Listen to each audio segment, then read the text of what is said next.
Hi, I'm Travis Alber, one of the founders of BookGlutton.com. I'm here to show you how to upload work. When you go to the home page, you'll see the main menu across the top, with a thin search box directly below. You'll also see a link to your public profile, a link to your account settings, and then there on the right, a link to the upload feature. Now, you don't usually have to log in to use BookGlutton, but since you're going to be uploading a file and filling out information, this time you'll need to log in.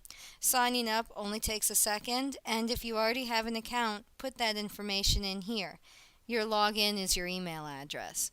After you log in, you'll notice that the page changes to reflect some recent activity on your account, like the last thing that you read or what your friends have been reading.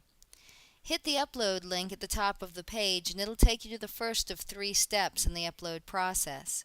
Step 1 asks for the title, the author's full name, and asks you to browse to the file you'll be uploading. Step 2 allows you to fill in details about your work, like the language it was written in, the rights you'd like to attach to this particular piece of work, and a couple options for genre, both our own genre system at BookGlutton.com, but also the Library of Congress subject heading. There's also room for you to type a few sentences that describe your work.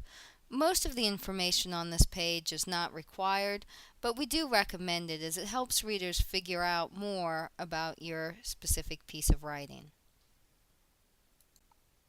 At the bottom of the page is the ability to cut and paste a first sentence in.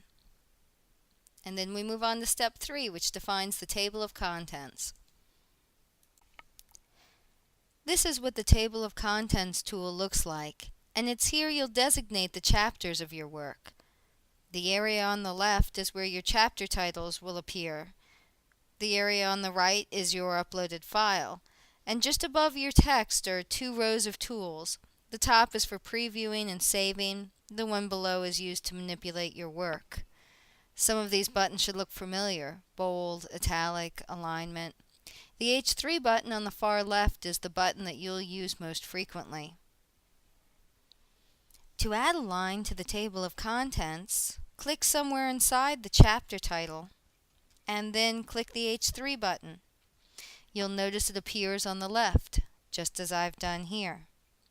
I can also jump around within my document by clicking a title on the left, and you'll notice my text on the right will jump to it. It's also possible to create subtitles, which is what I've done with the author information. Obviously, these don't show up in the table of contents.